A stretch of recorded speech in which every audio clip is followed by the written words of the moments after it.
Today, I welcome Matt Lewis to the program. Matt is a senior columnist for the Daily Beast and also author of the brand new book, Filthy Rich Politicians, The Swamp Creatures, Latte Liberals, and Ruling Class Elites Cashing In on America. In all honesty, did you come up with the title or did your literary agent or publisher do that one? Oh, they came up with it. Okay.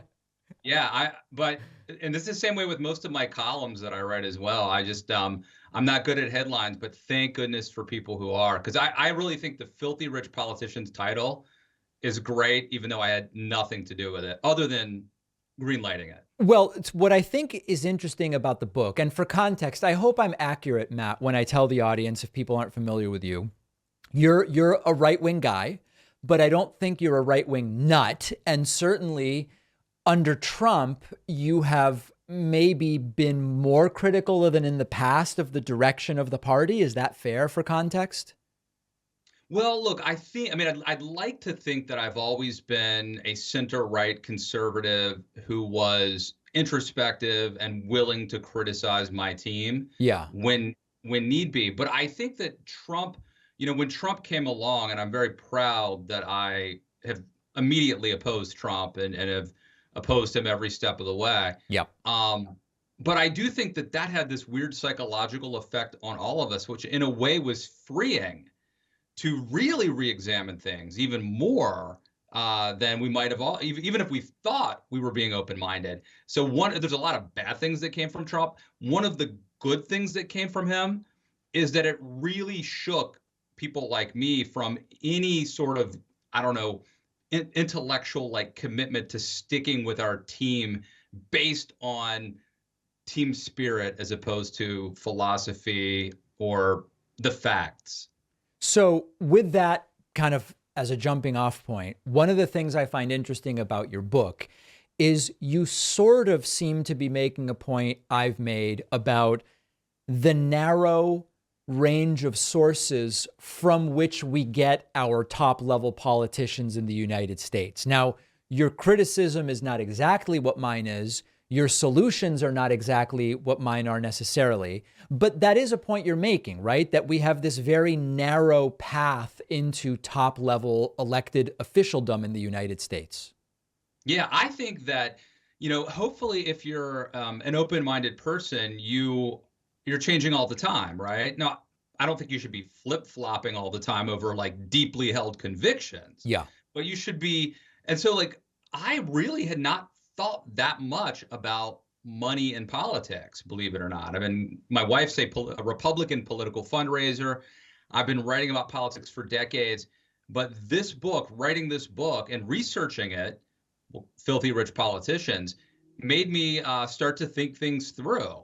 And one of the kind of epiphanies I had was that I could not get elected to Congress, and not just because I wouldn't fit in with the Trumpy zeitgeist, but because I probably wouldn't have the money to do it. And that was a realization that hit home. I mean, again, I'm somebody who I know about politics. I've got a lot of friends and contacts in politics.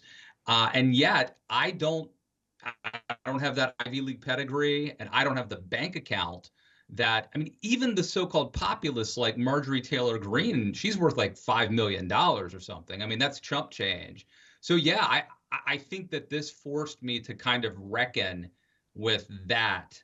And, the ball has started rolling. Who knows? Maybe I'll end up where you are someday. Well, I don't know that you're right that you couldn't get elected to the House. Listen, George Santos got elected. Now, yes, he got elected with a bunch of lies, but I think if we actually figured out the amount of money he really has, it's not really that much. I think a lot of it would be if you picked the right district to run in, and you've got connections that your local electrician wouldn't have. I still think you would have a better shot than many, but I do think this idea of, the Ivy League, okay. I mean, yes, Harvard and Yale are certainly overrepresented in the halls of Congress. I think that that's true. The ability to raise money, maybe in addition to whether you're coming in with money, is certainly a factor. But talk to me about latte liberals. Like, what exactly is a latte liberal, like a limousine liberal? Yes, pretty much. First, let me just give you my spiel, because I just want to put it in context of sort of why I wrote the book. So, Yeah. like, one of the things that I learned in writing it is that the average member of Congress is about 12 times richer than the average American household. So I'm kind of looking at why the rich get elected, but also how the elected get rich. So once they get in office, there's, the insider trading, Yep. that kind of thing. So that's kind of the big picture of the book. But there are, 10 chapters, and one of them looks at what I call Ivy League populists, right? That's like the Josh Hawleys and the Ted Cruzes and the JD Vances. But I have one on latte liberals too. So this could be like I would say like Nancy Pelosi, Bernie Sanders, John Kerry, AOC, and basically what I'm looking at here is hypocrisy. Okay, so for example, to give you like one example of many, AOC showing up at the Met Gala wearing that tax the rich dress, I felt like was, somebody who's like dressing up in a designer dress, going to not only a posh, sort of cosmopolitan affair, but also a very expensive one. And yet she gets to also play the populist, at the same time. It's really a win-win for her. And I found that, kind of disingenuous. And I think that it's the kind of thing that turns off a lot of working class folk out there.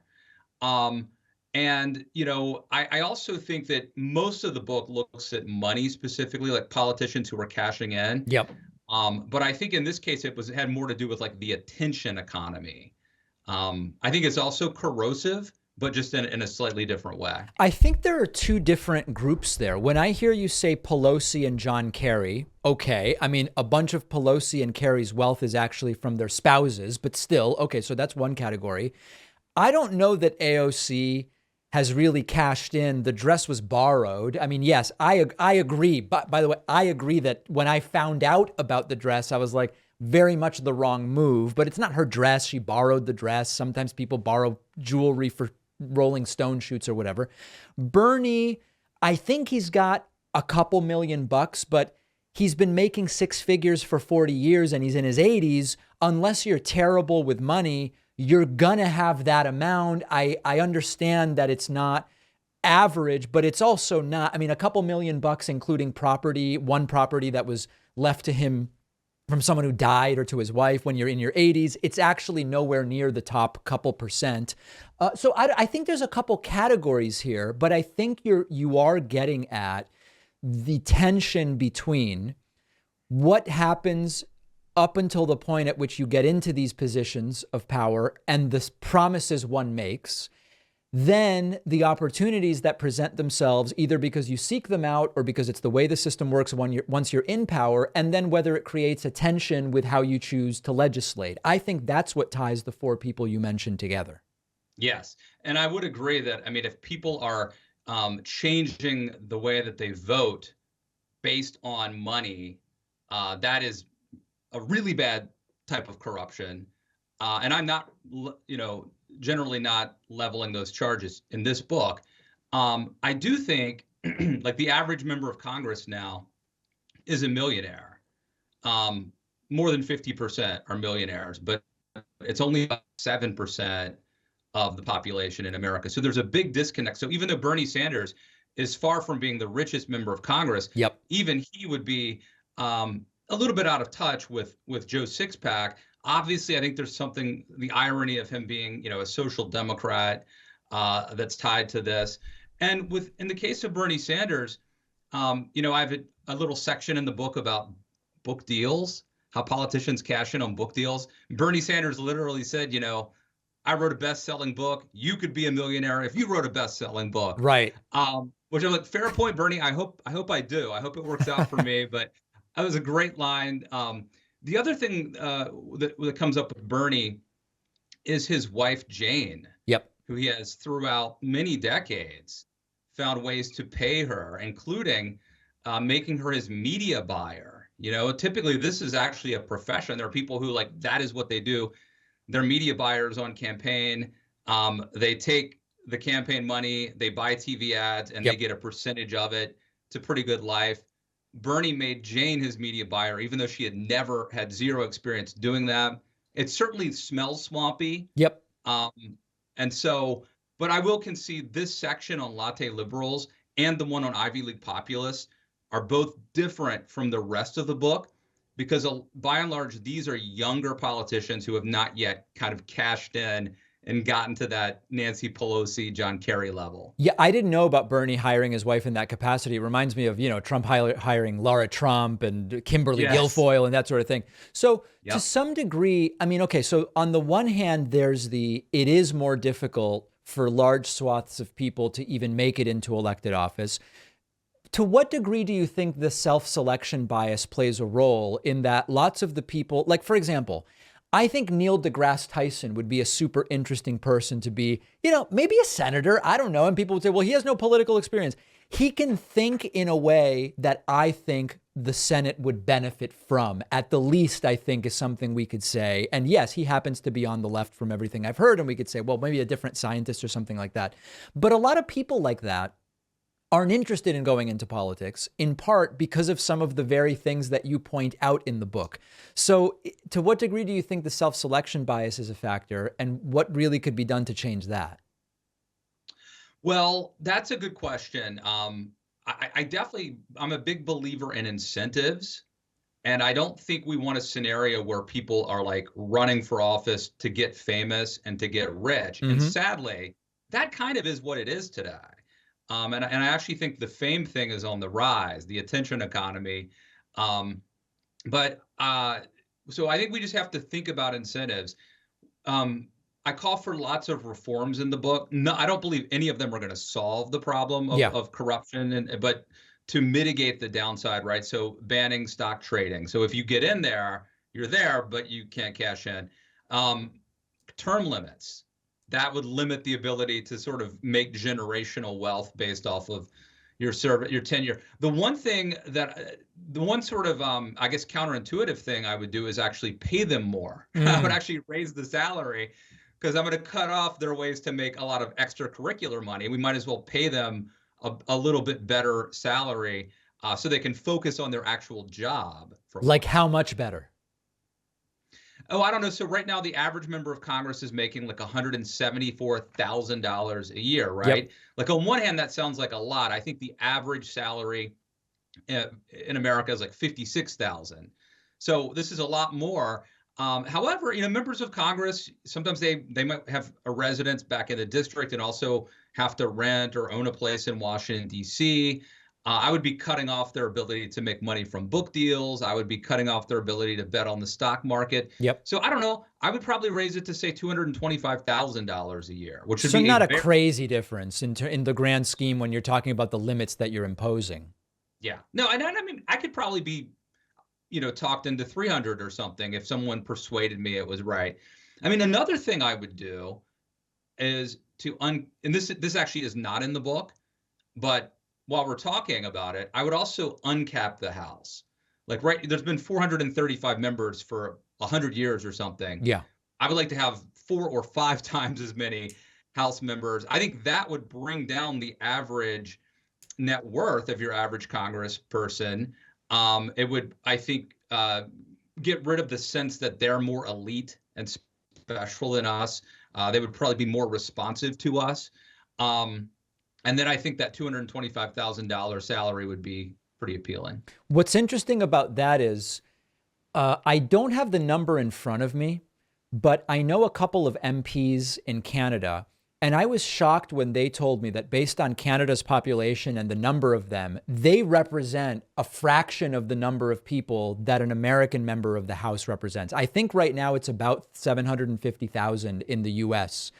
And I don't want to say what the number is in Canada. I don't remember. I think it's a lot less. What you're proposing is that AOC or Marjorie Taylor Greene, instead of representing 750,000 people, they might only represent 125,000 people. You think that not only by opening up more seats, it would kind of widen out the types of folks that serve. Would constituents be better represented as well by default because there are fewer of them represented by each member? Oh, definitely. I think it would. A lot of the problems of gerrymandering would go away. And also a lot of the problems of feeling like you're not represented or that your member of Congress is out of touch with you. that was one of the things that I found in writing Filthy Rich Politicians is this Pew Research survey where 75%, about three-quarters of Americans felt like their member of Congress was more focused on their own interest than on we the people. And I think it was 72% of Americans survey described their member of Congress as, quote, selfish. I just feel like if you were representing a smaller group of folks, they would have more access to you. And I think also it would broaden the type of people who get elected around the country. Give us some vignettes, Matt, if you can, of the type of character you would like to see as a member of the House. You know, what we've talked before about scientists. I've talked before about what about like a school principal, for example, or something like that. All of this is very dependent on personality and interest and all of these different things. But who are the sorts of folks you would like to see representing Americans in the House of Representatives? Oh, that's an interesting question. I have not thought about this, partly because, we get stuck into this thing where we can't imagine anything different because it's almost unthinkable. But I like where you're going with this. I mean, I think it was Bill Clinton who said that he wanted an administration that looked like America. And I think he was probably thinking like identity politics, like race or something like that. But why couldn't we have, if we had, 2,000 members of the House of Representatives, you could imagine right away the diversity you would have. But let's really think it through. Teacher, yes, no. Electrician, yes, no. I mean, let's like. No, but actually, that's an interesting point. And one of the things I learned when I was writing the book is that as recently, and I'm citing the Washington Post here, but as recently as the 1970s, there was like a plumber in Congress. There was a pipe fitter. Mm-hmm. I think there's a woman who just got elected in Washington State, a Democrat, who is like a mechanic or something like that. I think that's good, actually, and maybe we would get back to that. Last thing I want to ask you about, because you're not going to give me a list of professions that are okay. Looking at the Republican primary right now, is it obvious that Christie is the most honest and sane actor currently running? Yes. Oh, interesting. Okay, that's my opinion. That's my opinion. You're right. Yeah. Who would be second after him? I'd say Tim Scott. Okay. All right. Tim Scott. I like Tim Scott a lot. What disqualified him from winning is that he's pandering. He has to pander too much. So yes. He's not as honest. I don't think he's an evil or dishonest person, but he doesn't have the luxury of being able to call it the way he sees it, the way Christie can. I think that's fair on both accounts. We've been speaking with Matt Lewis, senior columnist for the Daily Beast. The new book is Filthy Rich Politicians, The Swamp Creatures, Latte Liberals, and Ruling Class Elites Cashing In on America. We'll link to the book. Matt, really appreciate your time and your thoughts today. Thank you for having me.